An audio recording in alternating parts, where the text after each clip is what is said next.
lot of kids will say like, my team's like a family. In the back of my head, I'm like, F that. I don't want my team to be like a family. That's incredibly dysfunctional on a good day. Right? I want teammates. Right. And to me, teammates are people who are being like, hey, I'm not going to co-sign shitty behavior. Yeah. And I also know I'm going to show up tomorrow. Yeah. Welcome to the Core Insights podcast, the podcast that dives deep into the heart of human potential.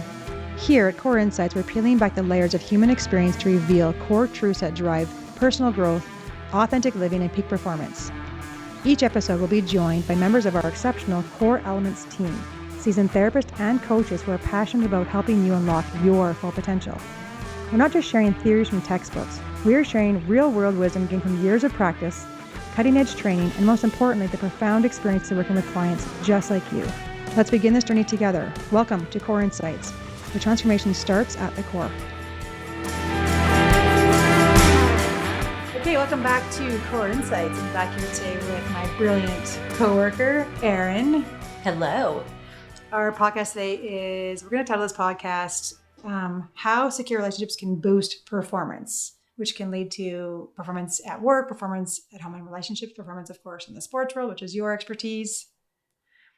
I kind of think I use with my couples in my office all the time an example of a Sue Johnson research out of UBC. She's an EFT therapist. For those of you that don't know, she's fabulous.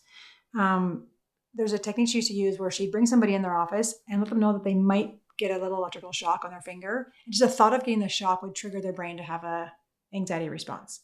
And so they would measure that response. And then they measure the same response with the same shock or no shock with the same precursor. If you might get a shock with their partner in the room. And whether they had a shock or not, the partner in the room, the response on their brain was much less. Which just kind of lays the foundation for our topic today of like, when you have a person that you're tethered to that feels safe and secure, that you have more of maybe a bandwidth for pain, which then could lead to taking chances, being better in performance. So let's just kind of segue that into how that works, Erin, in the world of sports. Well, again, and we've talked about this lots, but like relationships in general are the foundation to me on performance, whether it's with yourself, with a colleague, with a boss, with a coach, with a teammate.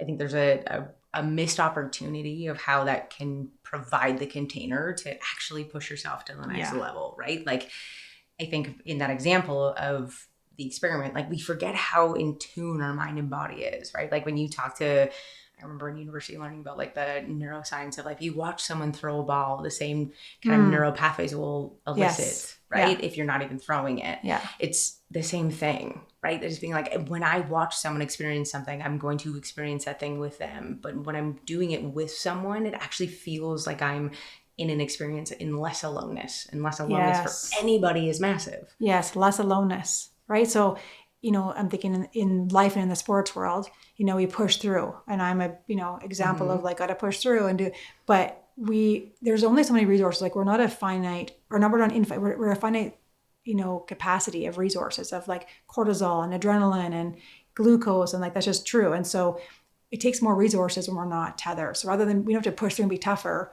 we need to be less tough and be more tethered, maybe is another way of looking at that. Yeah. Or we can be tougher when we're more tethered. Yeah. Well, I even think like in my experience, when I'm like, I was listening to you talk to me, like, I think about us being just like fundamentally we're social beings, right? If you like go back to like that animalistic type of idea, we're looking to our external environment for some sort of feedback. Yes. Should I be scared of this? Should I be excited? Should I be nervous or excited or whatever the word might be? So if I'm going into a room and I'm like, oh, I know I'm going to get shocked. If I'm scared, but my partner looks calm, cool, and collected, I'm going to want to take that on, right? Like we're looking for feedback constantly within our environments. It's just our human existence. Yeah. Yeah. Right. And so that partner's feedback literally sends an energetic signal to your nervous system of like, you're okay. I just think of like a kid on the stage. Let's say your kid's going to perform on stage. Maybe you're coaching this kid or they're your own kid or whatever. And they look like they're terrified and you give them a smile or a wink or some kind of soothing, energetic or soothing message across the room. Their system regulates. Again, I think we're as animals, we're wired this way, but think of it, in life. If I know there's someone having my back, if I know I'm on a team, or if I miss that shot, someone else is going to help me. Or if I know I'm in life and I take that chance, there's a safety net of connection, of safety, of like an environment where I feel secure and safe no matter what. I'm going to take more chances. Yeah. Like, and I even think about like, what's the narrative behind everyone's story, right? If you were a soccer player. So it was like, if you were going to take a penalty kick and you miss the kick, what's the narrative behind like, oh no, if I miss this, then what? Yeah. Right? It's my teammates are going to be mad at me. Yeah. I don't deserve to be here. I'm going to get pulled off the floor, off the pitch, Yeah. right? Like all these bad things are going to happen to me because of the reaction of other people. Yeah. Right? So again, my sport is hockey, but in any sport in general, in a team environment, if I am constantly looking up to my coach or looking down the bench and looking at my teammates thinking I'm going to be kind of like pushed along the side or alienated or isolated because I make some sort of mistake. Yeah. Oh, yeah. That doesn't tightens my performance massively. Yeah, and just like neurologically, it tightens that takes up so much more resources to live in 100%. Fear. Like if I'm running in fear and scarcity, I have to regulate all of that, modulate all that in my body, then to go take that shot. I had a flashback as you were saying that. One of my memories we have in our brain. I have a memory of scoring a goal. So there's a little backstory, but essentially this was our provincial game to go to nationals, and I had a coach that didn't think in a million years I'd make that shot for sure. And so I had a coach, my coach, Canoe Peterson, who I adore, who I remember looking at him being like, he was like, go get him, kiddo, or whatever he'd say. And I just like held him in my space and ran out there being like, I don't care. Like, I don't care because no matter what, he's got my back and I felt safe and secure. Mm-hmm. And I scored the winning goal against provincials. And I blew my mind actually that it happened. But I looked at his face and he was like, yep, like super, like, of course. Like that's exactly what we're talking about here, is having that, like, I think that memory lives in my body because I was like, experience where I felt so safe. There's no stress. If I missed it, nothing lost. And you were proven wrong. Yeah. Right? Like our internal narrative, like how many times of myself as an athlete being like, I suck, I don't deserve to be here, I'm not going to do it. Like everyone's going to think I'm going to fail miserably, whatever it is. Yeah. And the one voice that comes in, right? There's a difference when someone, and I've always said, when someone believes in you. Yeah, huge. Right? So it's like, oh, I believe in you, you can do it. Right? But when someone has confidence in you, when he just said like, go get him, kiddo, that was just a response. He was like, yeah, I'm absolutely confident you can put this ball in. Yeah. There's a difference there. Huge difference. I don't think I realized that until you just said it. And then when you're proven wrong from the narratives and behind your head, that sits with you forever. Yeah. I'm not going to say how old Alicia is. But that was yesterday. It was a long time ago. Right? And it's same memories for me too. Yeah. However, I think what we forget as coaches, myself standing on a bench, or, for the listeners who are on a court or on a pitch, you forget that those moments are so far and small and few in between for athletes, but they are conscious moments that last forever. And you have no idea when they're going to land. And it's the management of that relationship that goes like, I can make an impact for a long time for a kiddo. Yeah. To go from believing in them to having confidence in them, or to allowing them to create a bigger container for themselves to explore their performance or to hit a different ceiling. Yeah. Right? It takes, I've always said, it's an art form. Yeah. Being a coach is an art form, and you're not perfect ever. Nor is art perfect ever. But it's a matter of going, how can I find their little piece of this puzzle so that they can carry it with them for a long time? Yeah. And knowing that like that relationship is something that allows them to show up in space. Yeah. It's massive. It's massive. And even like you and I, before we were recording, we were talking about this earlier today, there was a line you said about mistakes that I think plays a role here. What was the line you said? I said mistakes. I see mistakes as choices that we have negative consequences or some sort of consequence that we don't learn from. Yeah. Right. So I don't believe that they're particularly in sport, but there aren't really mistakes.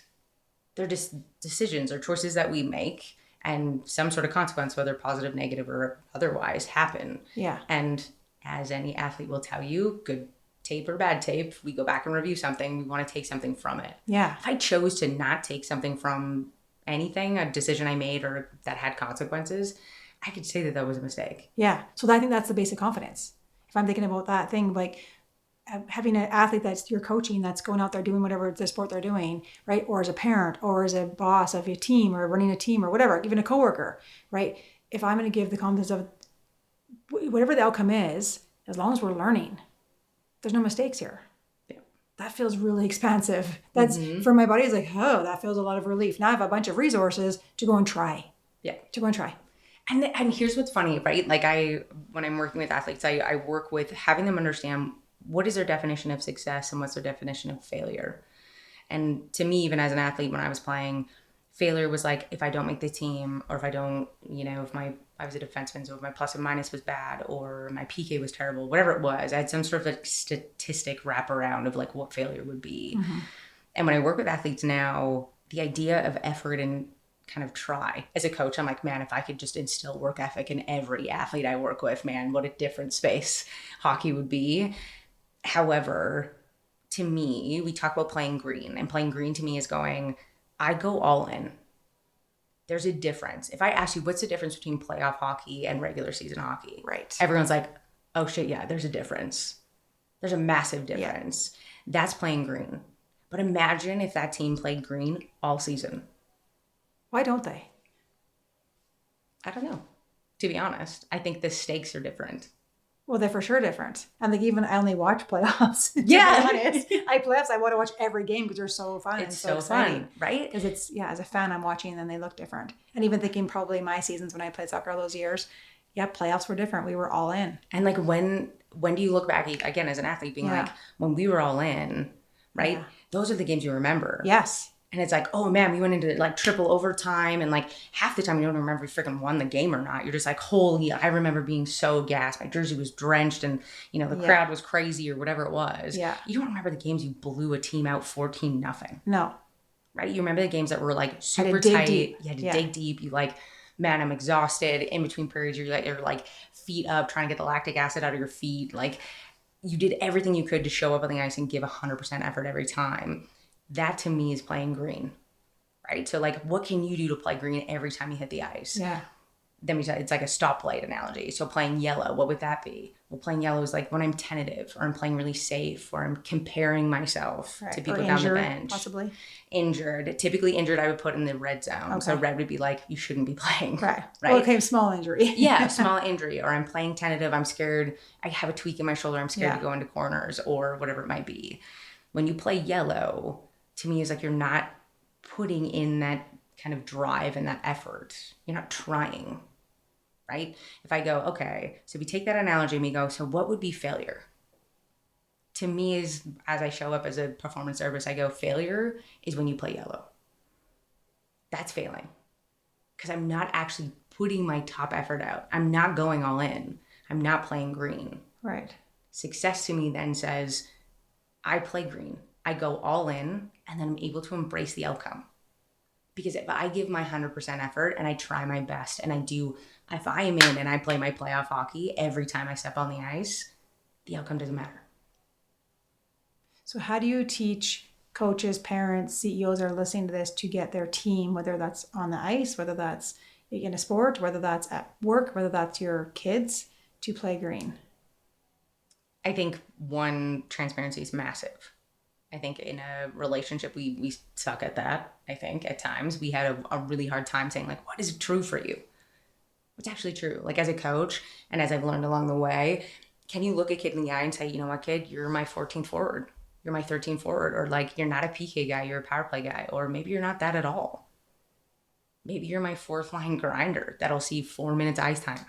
And I want you to play green for those 4 minutes. And I want you to play green for those 4 minutes because this is what you're really good at. And right. It doesn't mean we work on the things that you are not maybe as talented at. It means I want, again, success is going, when I go all in, I do what I'm really, really good at, clearer and better every time I do it. Yeah.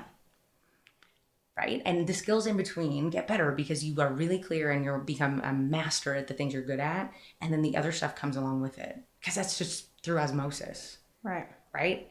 If I said, even in my relationship or my marriage, I'm really good at providing and I'm really good at initiating conversations. If I get really good at those things and I bring and sit down with my partner, and Meg will giggle at this as she listens, but like, I want to have those intentional conversations. It doesn't mean I'm perfect, but the more I practice, it gets better. And then in that conversation, I have to learn to hold space differently. I have to notice her jittery, anxious energy and be able to be like, okay, hold on. If I'm really good at initiating, having calm, collected conversations, I also have to learn how to hold this energy too. Yeah. So through osmosis, I'm learning at maybe some of the things I wasn't as good at before because I want to get really good at the things I'm good at. Right.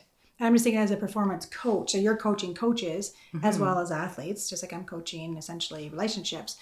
That's our expertise. We're bringing that ability to pay attention to those things, not to just, the outcomes, to, the skills, let's say, or the raw, we're building a team. Yeah. We're coaching individuals to pay attention to the individuals that are in their team, whether that be in a family like I'm coaching, or, couples, or literally like you're looking at a whole team, being like, let me teach these coaches how to look at their team, their individual players, and what are their skills, what are their abilities in the green zone, and what aren't.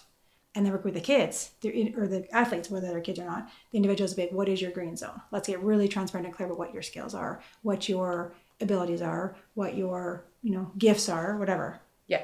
Like how many athletes I work with, and they're like, hockey player, for instance, being like, what is your goals, or what would be your successes over the next season? What do you want to do?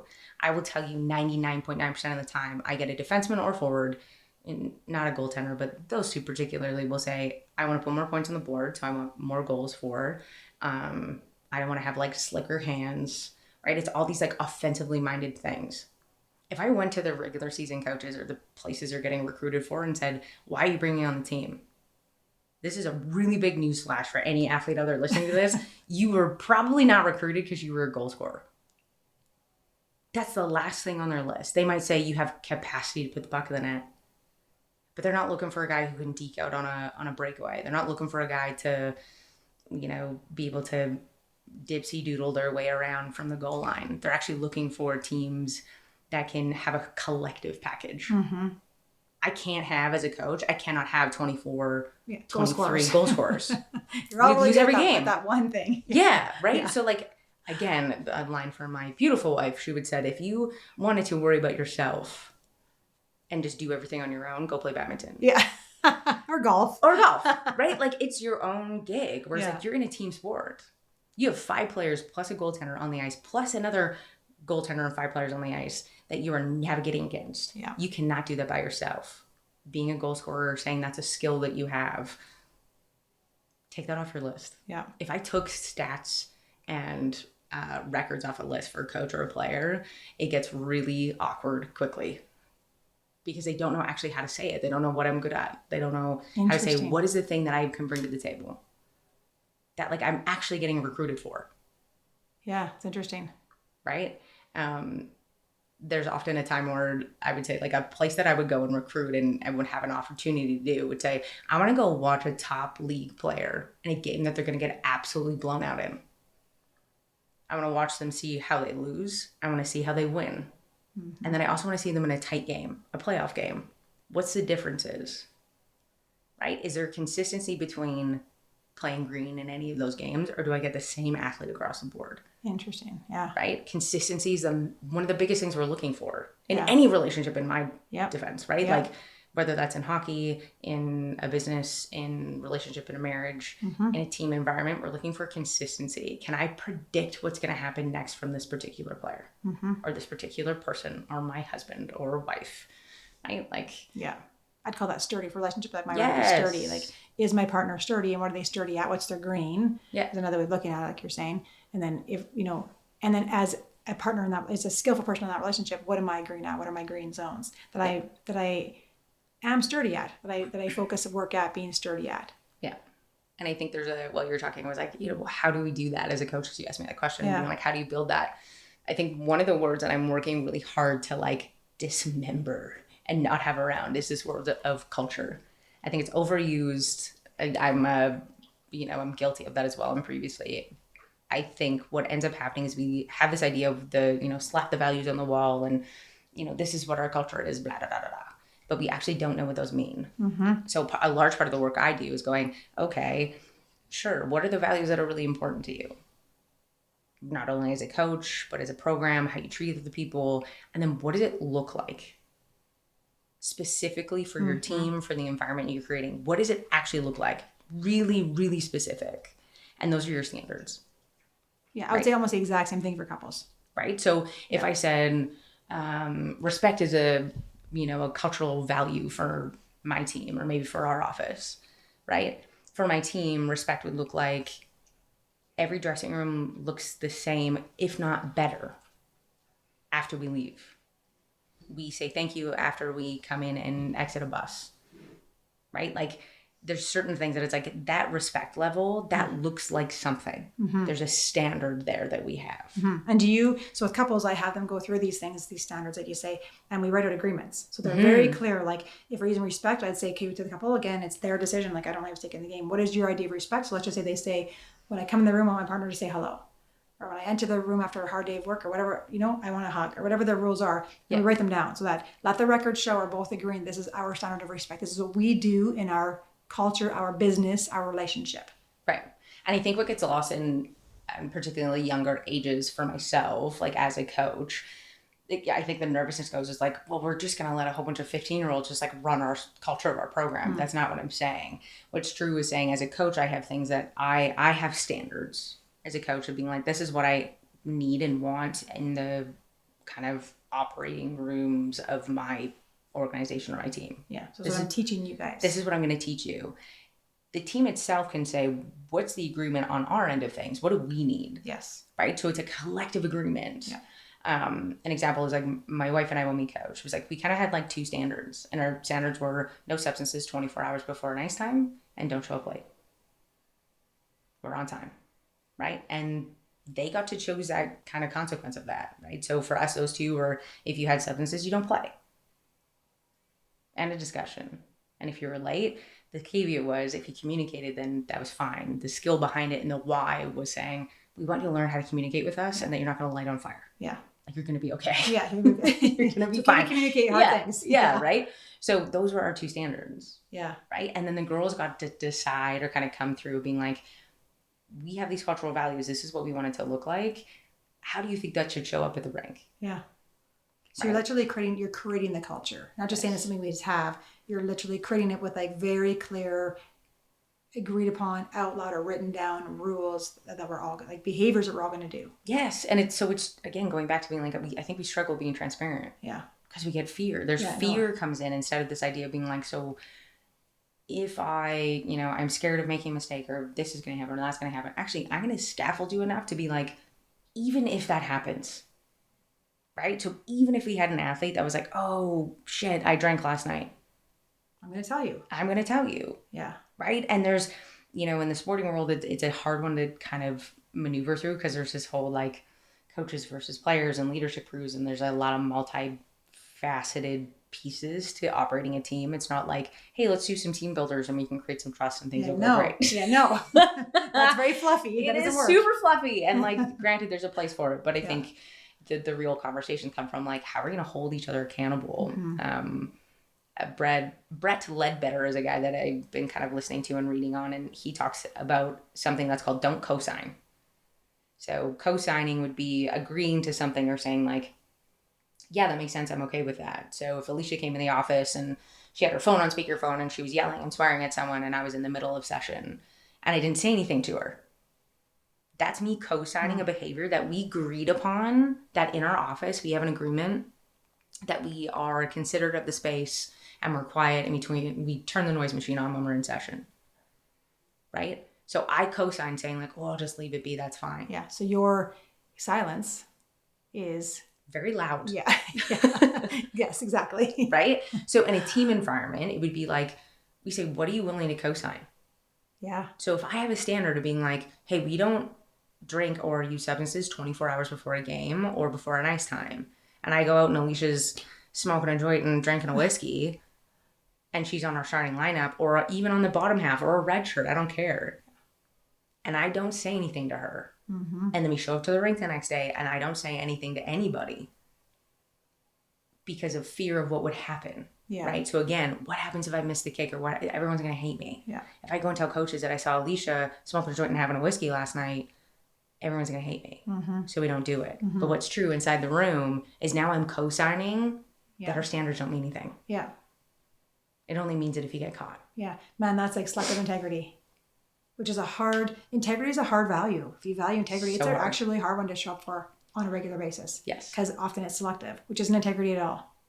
Totally. And then I like what you said too about, even if you make mistakes, again, in relationships, on teams, mistakes are going to happen. It's not about not making mistakes, it's about learning from the mistakes. And who can I go to that's safe and secure to tell? Like, do I have someone in my space I'm comfortable telling my truth to? So again, on teams, at work, relationship wise, if that's a bigger issue, if I can't come and tell you because of fear, let's talk about the fear. Let's talk about what's getting in the way of us having an open relationship, an open discussion about whatever this thing is. And knowing that, like, as a coach myself, right, like there's dynamics within a coaching relationship to your team and your leadership team. And again, it is complex. Yeah. It is not an easy thing. It's an artwork, and nor am I perfect, and nor will I ever be. Yeah. But the idea being is like, there's dynamics that if a kiddo comes to you and tells you something, and the transparency of being like, again, even in our work, if you tell me you're going to hurt yourself or be at harm to someone else, I have to have that conversation. And it can't just be me. Yeah.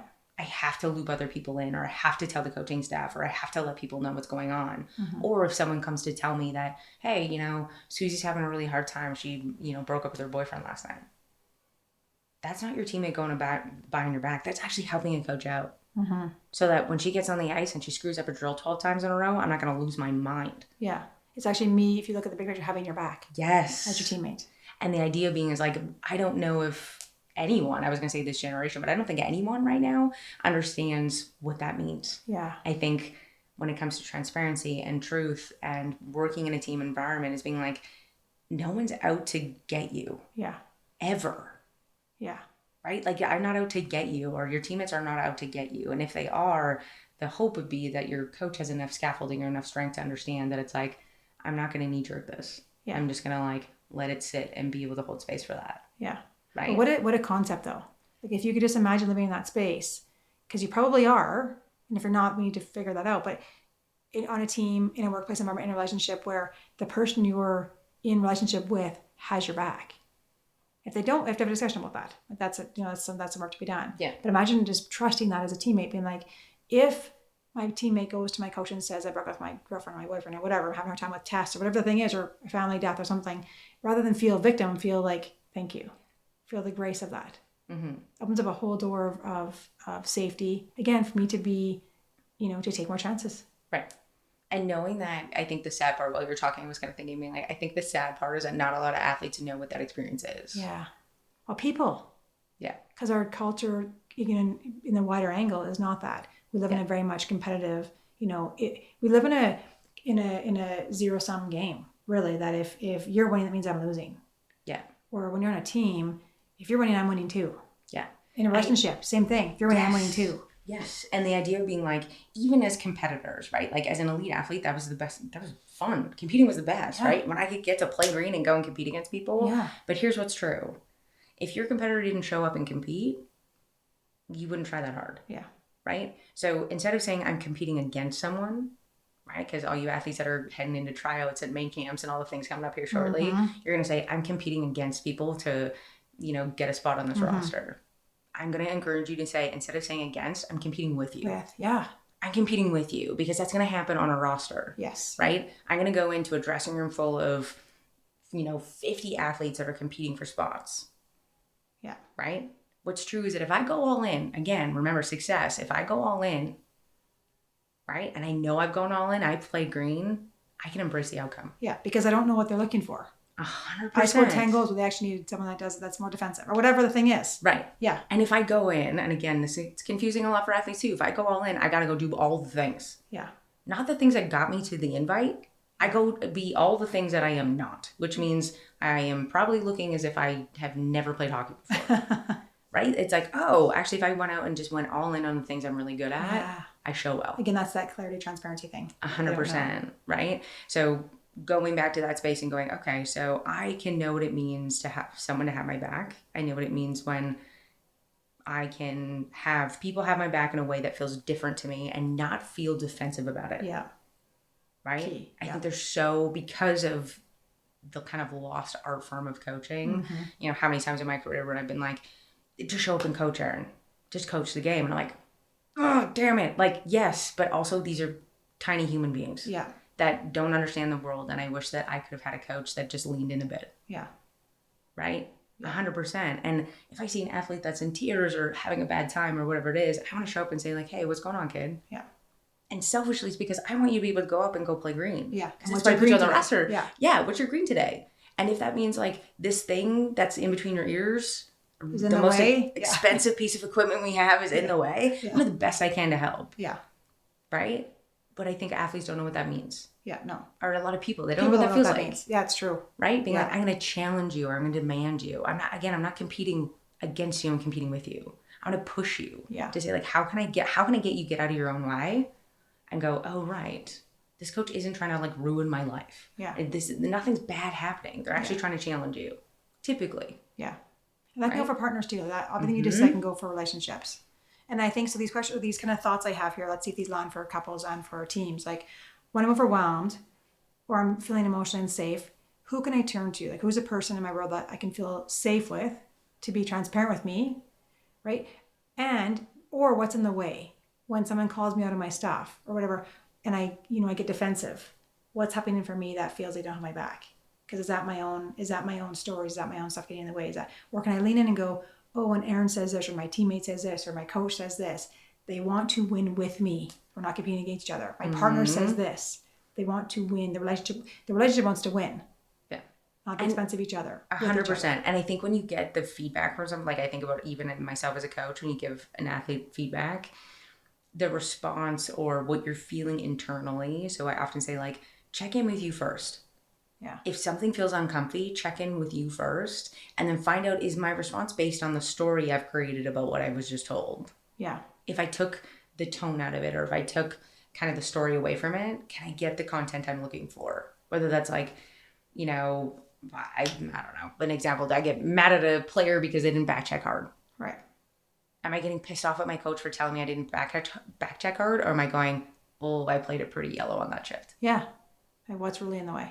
Right. Yeah. Right. So like check in, right? Or I don't know, my wife gets mad at me for X, Y, or Z and I get annoyed with her, irritated. It's my job to check in with me first and go, why did that comment bother me so much? What am I responding to? 100%. A here and now moment, a past experience, a memory. Yes. Like again, we are biologically biased because we are based in past experiences. Yeah. So I'm having a here and now somatic body response, sensory response to maybe not here and now, maybe to a past experience. 100%. Which is getting complex, which is why having a coach, someone like you that can like help athletes walk through these things, or having someone like me with relationships to be like, hey, let me slow down and show you what's happening in your body in real time. She's responding, or he's responding to in his body to a past event, not to what you just said. Right. And slow this process down so you can really pick apart what's really happening. Because often we respond from a place of like, they're out to get me. Yeah. Oh, 100%. Right? So any regarded like, relationship or, coach experience, it's like, they're out to make, I'm the worst player on the team and my teammates are going to hate me. And like again, the narrative and the story that comes in behind it, as soon as you get feedback, you're going to find the things that back up your story. 100%. We're really good at it. Yep. So if I check in first and go, okay, hold on. Yeah. If they have my back, and I'm going to go with that theory first, what might this comment actually mean? Right. Because what's true, if I was against you, I wouldn't tell you shit. You probably. I'd let you burn in flames all on your own, right? Like, if I really wanted just my own success, I wouldn't give you feedback at all. Yeah. I would say, Godspeed. Yeah. Right? Or if it's a player on your team or a CEO of a business, I'm not going to tell you the thing that you should try and do better next time. Yeah. Or I'm not going to let your captain know that you're having a rough time right now and to like keep an eye on things. Right? Like we have this idea of like, if things get skirted around or if I, different conversations happen or whatever it is, I mean, like me looking out for you sometimes isn't just me petting your hair and telling you you're pretty. Yeah. It's often me saying, it's the really hard conversations. Yeah.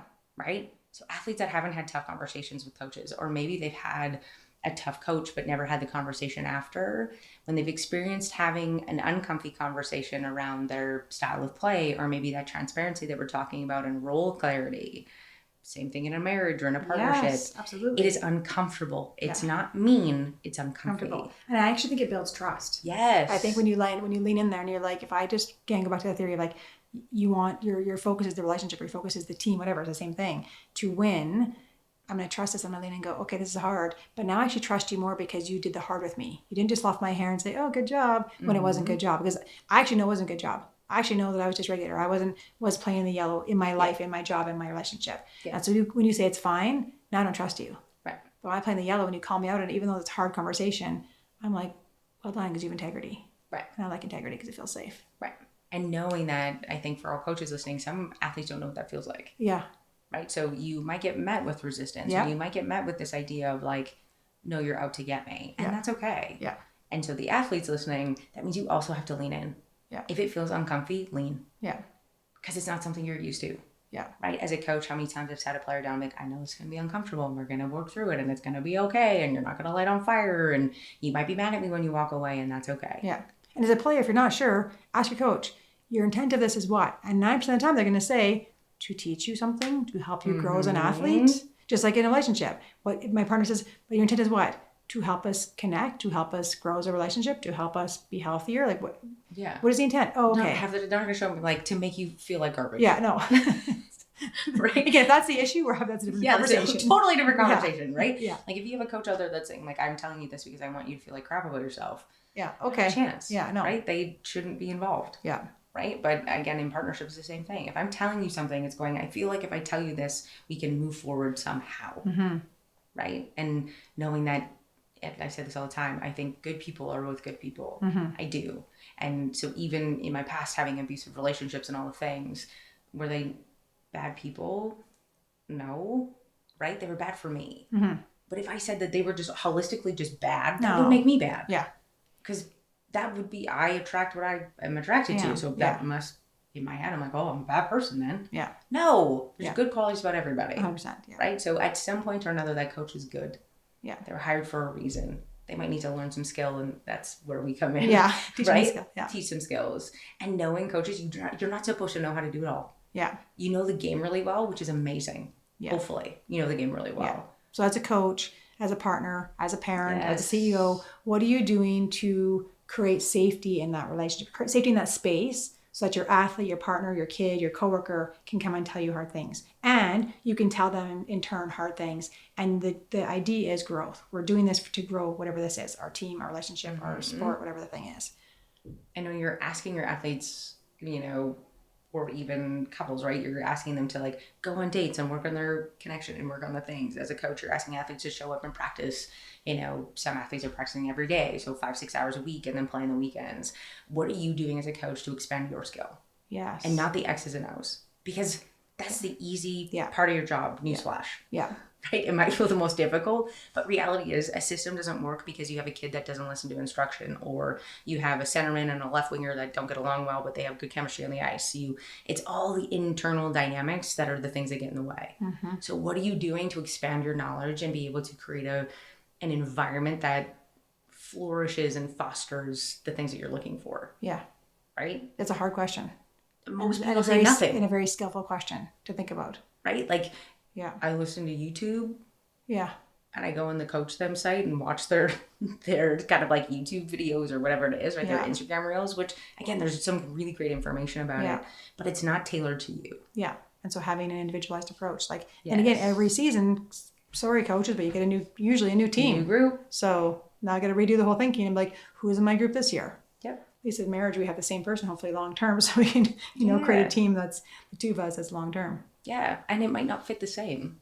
Yeah. Right? Because you experience loss or grief or for sure, new beginnings, right? You have a kid that gets married, or you have a grandbaby in the way, or whatever it is, like a new job or a new house. Well, like Esther Perel says, I think I'm a big fan of what she says. I tell my couples this, every 5-ish years, reevaluate your marriage, really redo your vows in some way. Like when we got married at 20, we were like, let's have get a job and pay some bills and maybe get a house and get off of rent, and let's pay our student loans, or let's go to school. We're doing that thing. Now we're 25. Let's maybe get pregnant and see what that's like. Okay, now we're in our 30s. That's right. And let's get a dog.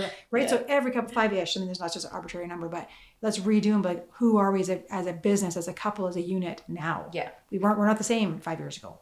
Ish. Let's keep redoing those and reevaluating what are we doing as a team. And when do you just trust the process? Yeah. Right. And to me, so when I talk about the performance triangle that I've showed you, is when we are really certain about who we are and how we want to show up, the outcome comes. Yeah. So that the process is that. But you have to establish the foundation first. Who are we? How do we want to show up? I think that's the thing that changes. Yes. Because who am I want to show up when I was 20 to 25 to 30 to 35? Those are massively different questions. Who I was at 20 is not who I was at 25 versus 25 to 30 or whatever versus now. Yeah. So my values are the same, but how I showed up different, parenting, education, schooling, whatever. It changes every so often. Yeah. And knowing that you don't have to go and unfold it all. How many coaches I've talked to and being like, we got a terrible season last year, right? If you looked at our record last year, you'd be like, oh boy. Yeah. But the Again, success wasn't on the mean? board. Yes. It wasn't on the board. The success was like, we actually we kind of like jiggled out some like prickly stuff. And we had some really hard conversations, and we kind of got our standards to being like, okay, now like the weeds can be looked at, and we can prune and start to like really start to foster and flourish some pieces that we've seen, and also replace some stuff. Yeah. So it's not just, again, the board, the game, the scoreboard. Totally. Success is the same as mistakes. Learning and growing is success. Yes. Yeah. And in a marriage, to me, it's the same. We look back and go like, oh, like this year we did really well here and really well there. It doesn't mean like, oh man, what does success in our marriage look like? Well, you make $500,000 and we didn't do X, Y, or Z. Well, wipe it clean and start again. Yeah, no. It's like, no, you keep some of the pieces being like, let's trust this process. We're getting there. Yeah. We're going. Clear about who we want to show up as. Yes. Yeah. Totally. And so as a partnership or even a coach question, like, are you the person that helps reframe stress? Can you reframe it into, something positive? I don't know who said it. I heard someone say, a coach one time told them to like get their butterflies in order.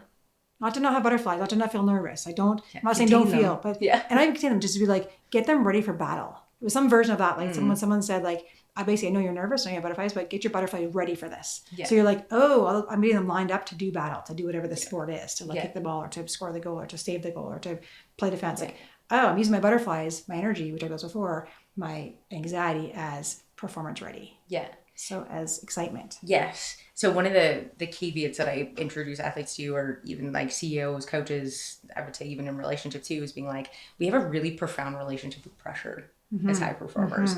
And in my mind, I like the question I ask being like, okay, Alicia, if I said to you, in order to get your paycheck, as if I had control of that, but if I'm going to say, you're going to get your paycheck, but you have to pass this exam. And it's going to be tomorrow at 9:00. Would you go home and study? Yeah, right? Yeah. Okay, yeah, I'm going to go study. Yeah. Any other week, would you study? No. Yeah, no. Right? Pressure provides opportunity to perform at our best. Yeah. Right? So it's shifting that relationship. It's like, pressure is not the enemy. No. It's the butterflies. Get your butterflies in order to be like, okay, ready butterflies, we need to like dial in, do this thing, work hard for this period of time for this outcome. Totally. That's the goal. The thing that gets in the way, again, that really expensive piece of equipment that's between our ears. Yeah. It's not pressure. It's the story we have about pressure or about what happens in pressure. Yeah. Right? So again, how do I reframe stress? Is it stress or is it just pressure because I want to show up well for my partner? Yeah. Like how many times I stress myself out because I'm like, man, I want to provide for Meg and I want to be able to build this beautiful life for her and for us and our family and like all the things. Yeah. But if I didn't have that pressure, I'd be sad. Yeah. Yeah. Right? That it's like, oh, hold on a second. Yeah. Like, what am I actually missing? And the outcome was, I want to build a beautiful life with her. Yeah. So if I'm spending all my time at work and all my time at training and traveling and all the things, I actually don't get to do anything with her. I'm just doing it in another world, right? Like, that it's like, oh yeah, it's actually with her. Yeah. So maybe I should go spend time with her. Yeah. Right? And connect with her and do the things. Yeah. Right. If I didn't have the pressure at all, then none of it would exist. Exactly. It's true, which is the same as a sport. So all the pressure to like go to a camp right now, if you're getting ready for camps, if you're getting into a sport this semester, or if you're the parent running around your kids to all the camps, right? I'm doing the things, but the pressure is for the outcomes and the goals. And also in the pressure is the journey of connection. Yes. Like how do we reframe that stress to, this is pressure that butterflies are in order in my belly that feels connecting. Yes. There's enough energy there, adrenaline there to do my sport, to do the thing I need to do, to get my kid to the next game and to stay awake, whatever.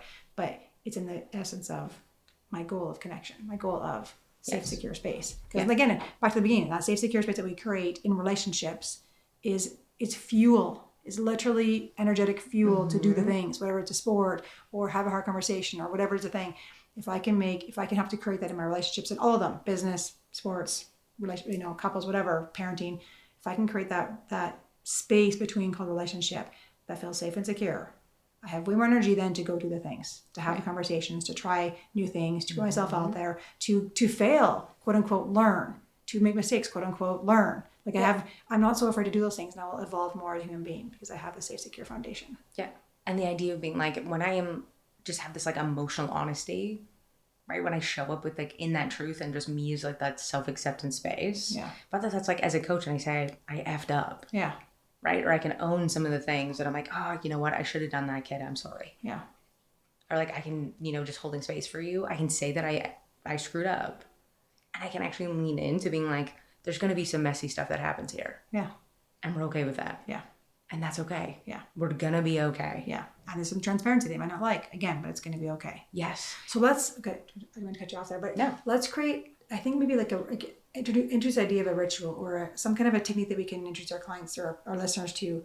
Like, what do you do as a hockey player and or as a coach and or as a partner and or as a parent in general to remember that, to be like, oh yeah, this is me creating a space of safe, secure. So I want to create, how do I create that so that I can go do the crazy? So I can like get myself kids to the games. I can go play the games. I can go to those camps. I can work hard. I can be a coach. Look at what are some rituals to create in your body of like, I'm going to create the space inside myself and then in my containers of my relationships that are safe and secure. That's a loaded question. It's a very loaded question. I think of parents, like honestly, like as a coach, I'm like, man, just breathe. Like just take a deep breath, right? Like I get that if you see your kid that's not playing or, you know, you want them to be on the top line, you do all the things. The kiddos have enough pressure. Yeah. Right? And we forget, I was going to say this before, we forget why they started playing. Mm-hmm. They didn't play because they wanted to be on the top line. I didn't pick up a hockey stick because I wanted to go play NCAA or play for Team Canada. That came later because I just thought it was cool. Yeah. But like, it was just I wanted to play because I saw my daddy's eyes light up and how excited he got when I put on my first pair of hockey skates. Yeah. Your kids are inevitably always going to want to prove something to you. Don't make it a deeper hole for them to climb out of. One. It's beautiful. And two, they play because they love the game. Yeah. And because it was fun. And they just so happen to be good at it. Yeah. Don't take that away from them. Yeah. Right? So when supporting your kids or showing up or the ritual there, don't make it about you. Yeah. Right? Because when you want to stick up for your kid, you think it's about them, but it's a response to the feeling you're having inside. Yeah. Right? You don't see your kid play and they're upset and they're crying or there's something, you know, bad, quote unquote, is happening to them. As a mom, again, I'm not one, but I can level with like, that would be hard to see my kid upset. Yeah. But go help your kid. Talking to the coach isn't going to help the kid. It just creates chaos. Yeah. And your kid is also just processing alone. Again. Yeah. Right. Right? Yeah. Go be their container. Yes. Go be their container. And it's not bad mouthing the coach. It's not bad mouthing a teammate or the kid that's, you know, you think is shitty. That's all dysregulating. That's all dysregulating. And it also unravels the standards and the quote unquote culture. The standards, like we just talked about. Trying to be built by the team. Yeah. Right? It's like if I came to you to talk about my marriage and you were like, yeah, no. Screw Megan and blah, blah, blah, blah. Like, I give the same advice. Hold the container. My job is to hold the container, which is my ritual. Which is I would say the same thing. I would be like, in a relationship world, that's the ritual is like laying back and be like, have your feelings, and they're all valid. And 100%. Then lean back into, I'm in a container. I use the ship, the quote unquote ship. And if the ship sinks, we both die, metaphorically. So what can I do to remember the ship is where I want to be? The ship is where I want to create safety. The ship is where I want to lean in and have heart. This is my ship that my life, my kids, my community that I love gets to live in. So how can I lean into this space and then bring my partner in with benefit, with grace of like, I'm going to give them grace. What's the most generous assumption I can give them of why they're doing what they're doing? Using parts language, like, is their 5-year-old showing up? Yeah. Like whatever, but the ritual is, I choose to live in this container that I want to live in. And so I'm going to lean into this space and I'm going to create for it safety. I'm going to bring safety and security. I'm going to bring regulation. And so that means I'm going to learn in my body and like do my breathing and put my feet on the ground and do all the things that I do to make sure that I'm in that safe, secure space. I'm bringing them to the ship, to the relationship, just like parenting. Right. And knowing that coaches are just human.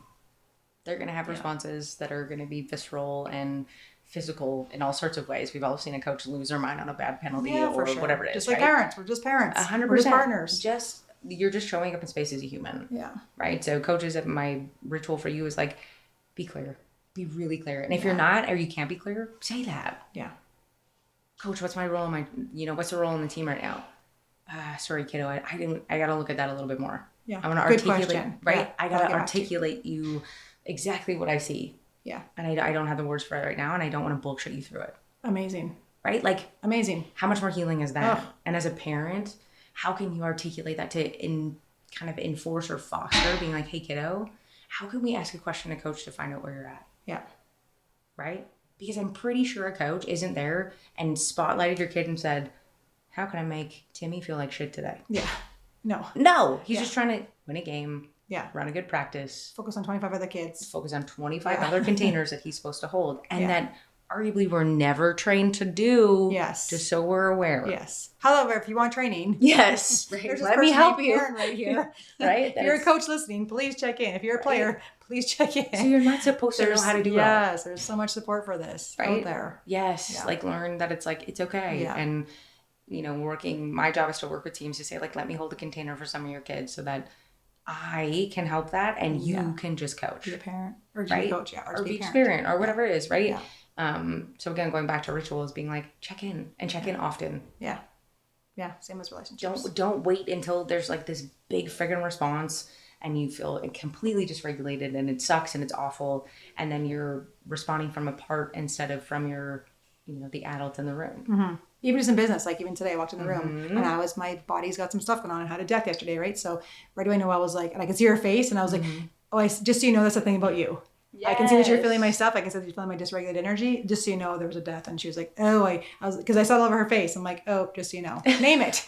Yes. It's not about you. And just because they have tiny, like kids, just because they have tiny regulating, like just tiny systems, they still feel it. They don't feel it. They feel it. They feel everything. Yeah. Right? Like how many times you know, Megan and I, as we coach together, come to the rink, and I'm thinking one I think in particular shouldn't play with us anymore, but at times be like, man, you guys would come and it was just like so scary. I thought you were going to get a divorce. And I'm like, no. Right? We were practicing, like we were debating if we should work on penalty kill or power play, and I ran penalty kill. So I was like, penalty kill is more important. And she's getting mad because I have the pucks in the net. So we got to work on power play. Yeah. Right? Like, it's just because, again, I don't think little kids or just young humans or us in general. Or even adult humans sometimes. That disagreements can happen. Yeah, they're going to happen. It's a guarantee. Okay. And you can watch two people be in space that love each other and be in disagreement and still collaborate together in a healthy way. Yes. Hey, kids, we're disagreeing right now about penalty kill. We're still safe and secure. Like, we're okay. Yeah. We're still showing up to the rink. We're still running our great practice. We're doing the stuff. Yeah. And we're not Same with kids in the family. Hey, kids, 100%. Dad and I are disagreeing about where to go for vacation. Or, hey, about something that doesn't take the content. We're disagreeing about something. We're still good. Yeah. We're still safe and secure. We are allowed to disagree. Yeah. We're good. And kids will go, okay, thank God. Yeah. And knowing that the scaffolding and the, you know, again, the mom that's mad because your kid, you know, Timmy's not playing on power play or whatever it is. Ritual for you is like, don't talk to the kid about it. Mm-hmm. That's so hard for a parent. It's so hard. I can imagine, right? As being like, because as a parent, you want to give your kid a reason that feels good for them. Yeah. So like those kids suck. Blame the coach or blame the referee or whatever. Often refs in my world get the blame.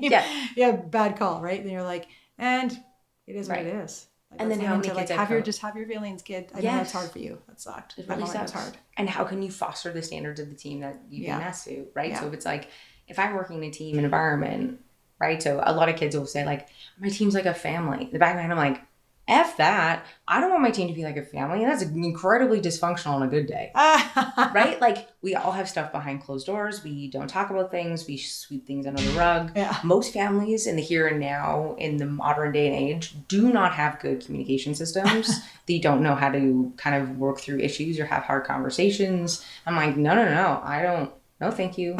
I don't want that. I want teammates. Right. And to me, teammates are people who are being like, hey, I'm not going to co-sign shitty behavior. Yeah. I'm going to hold you accountable to things. And I also know I'm going to show up tomorrow. Yeah. Well, I'd argue that's family values as well. Yes. We just don't know how, right? Like, how many families are actually functional in that space? I'd hope there's more, but a lot of the times our shit gets in the way. Yeah. And the most beautiful thing for me and why I love sport is that, like, a lot of the times we can kind of toss that to the side a bit. Yeah. Because we have a quote-unquote job to do. Yeah. Right? So we can just, like, be a team. So I think for and learn those skills on the team to bring them to your family. 100%. Right? Being like, oh, how can I make this more functional? And half the time it's like, don't badmouth people. Yes. Right? Like, how many times, I'm sure you've worked with couples that, like, mom talks shit to the kid about the dad. Do not. like, I say that 10,000 times. Do not. It's still their parent. Right. Even in the most messiest divorce where your partner did messy things to you, you know, they didn't do it to the kids often. They did it to you. So don't bring the kids into it. I know that's so hard. It's because you're hurt and you're devastated, and that's all real. And it's also not the kids' job to know. It's not their responsibility to carry it. Don't give it to them. Don't co-sign bad behavior. Yeah. Right? You wouldn't let your kid, you know, do something silly in public and all the things. So don't let yourself do it either. Yeah. Right? And I know it's really hard, but I think that's the biggest thing for me. Just being like, as a coach and as someone who helps coaches and helps athletes, being like, create the environment that they don't feel like they have to be on edge all the time. Yeah. They already, like, again, we already talked about it. Like, they already think that their teammates are going to hate them because they made a mistake or their coach is going to sit them. Oh my God, don't create that more. That's one extra thing. They're like, oh, now Timmy and his mom drive home and just talk smack the whole time. Yeah. What an awful feeling. What a terrible feeling. Yeah. Yeah. And that which goes to families too. Yeah. Don't create an environment where your kids are feeling like they're the problem. Yeah. And I can tell you firsthand as a coach, it's one of my biggest insecurities, right? Like, I want kids to all have a beautiful experience and to learn something and develop. And I also have to like eat it sometimes of being like, I can't make every kid happy. Yeah. All the time. And I'm not going to do my best. And I know that having hard conversations suck and it's going to hurt people's feelings. And that really sucks too. And it hurts my feelings at the end of the day too. Yeah. Right? But then I have to think about Timmy and his mom driving home from practice, just absolutely tearing into me. Yeah. Which then sets a stage, like just again, going back to relationships for life of like, is that what you're going to do with your boss or your partner at work or your partner at home? Like your wife or husband? Like, is that what you're going to do? No. Practice the art of being of grace. Yeah. Like, I'm sure your feelings are valid and let's talk about your feelings. Let's hold space for that. And I'm sure that you're really upset and I can see that. And there might be other reasons we're not seeing right then because we're too sad, we're too upset, we're too angry. That's also true. Yeah. And so when you're ready, go back to talk to your coach. When you're ready, go back to talk to your partner or your parent. Yeah.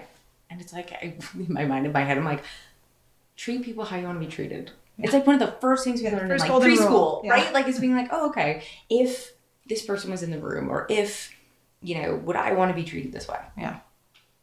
Would I want, the coaches or another parent driving home and like ripping apart my kid? Yeah. Or ripping apart their play. Yeah. Or would I want grace without them knowing the truth of like generous assumptions and space to settle and then come back and have a conversation? Totally. And would I want a kid to feel safe enough to come ask me a question? Absolutely. Right? Like that's my biggest thing. Yeah. Right? And if it doesn't feel safe, why? Yes. That's huge. And that's another big conversation, right? If I had an athlete being like, hey, like, I'm feeling unsure about having this conversation with you because of X, Y, Z. Yeah. Like, okay. So again, I lead with this question. This is another kind of tool I can give you.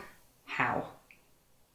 Don't ask why. Why is an immediate defensive reaction? Why would you do that? Yeah. And now I'm like, yeah. Now I'm justifying, I'm giving explanations. How many times as a parent you're probably like, I don't need your excuses. I don't justify your shitty behavior. Yeah. Right? I heard that a ton as a kid. Yeah. Right? If I say like, how can I make this more safe for you? Yeah. Now you actually have to give me something. Yeah. Right? Because when you give me justifications or excuses, you're not actually giving me anything tangible. Yeah. Right? Now we're just in discourse. Yeah. And that doesn't get us anywhere. Yeah. Or the player not knowing, hey coach, how can I earn my way to that power play? How can I earn my way to whatever is open to earn? Yeah. Right? So as a coach, I'm asking, how can I create a safe environment for you? Yeah. Right? Or how come that doesn't feel safe for you? Or how can I, right? X, Y, Z. Yeah. Again, and you talk a ton about getting out of content and getting it in context, right? So if kiddo doesn't feel safe or feels scared, well, how can I make this more safe? Yeah. It feels safer on the phone. Okay. Right? Okay, fine. My argument would always be teach your kids to have a hard conversation in person. Face to face. Face to face, right? I preach that all the time. Right? So it's like, oh, it'd be safer on the phone. How come? I'm scared of your reaction. Yeah. Okay. I'll close my eyes. Yeah, right? I say, let's turn my back. Talk to my back for a second. Right? And then then they laugh. Yeah. But now we have intel. Yeah. Right? Now I have intel. Yeah. Being like, okay, it might take some patience. Yeah. But if you ask the right questions, you can actually find out what you actually needed. Yeah. I'll hold my face over for you. Yes. Yeah. Right? That it's like, okay, now I have stuff to work with and advocate for your kids to actually do that. And it's not going to be as a coach. I'm like, I don't expect even a 22-year-old to come and sit with me and know how to articulate things. Yes. But try. Yeah. Try. Lean in. And then we'll have a space to wiggle through it together. I'd rather you try to articulate it than be a jerk. Yeah. And then again, as a parent, that's a great learning skill for school, relationships, jobs, everything in life. 100%. You want to talk to a prof about a grade that you don't like. You betcha. You want to talk about getting a raise, or if you're a CEO and you got to get rid of a staff member that's not pulling their weight, right? How do you call it early and have a conversation early? Yeah. So that doesn't fester. Yeah.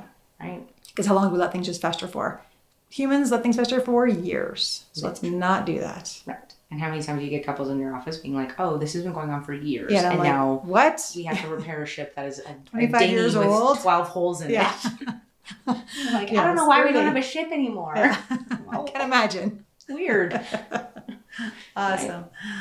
Okay, well, thanks for insights, Erin. Appreciate it. Coach with the mostest for sure. Yes. Okay. No, all you coaches and athletes are not alone. Don't have to do it alone. You're not supposed to know all the skills. Yeah, and we're getting ready to head back into the season. I'm taking my kiddo back to his hockey here like next week. So tryouts are coming. Pressure's on. Yeah. And then people trying to get the last minute summer stuff in. So Know that there is supports out there. There's tons of supports, whether it's here or elsewhere. Reach out to someone. There's lots of supports out there. It's a big part of your game, whether it's in relationships, sport, or coaching. Yep. It's all going to give you the biggest bang for buck if you have more resources. Yes. Let's not waste them. Awesome. 100%. Okay. Till next time. Till next time.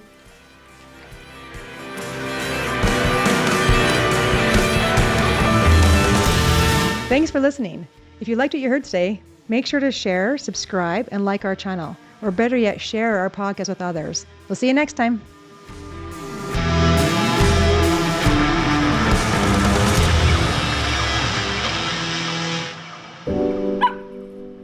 This has been a Bread Dog Studios production.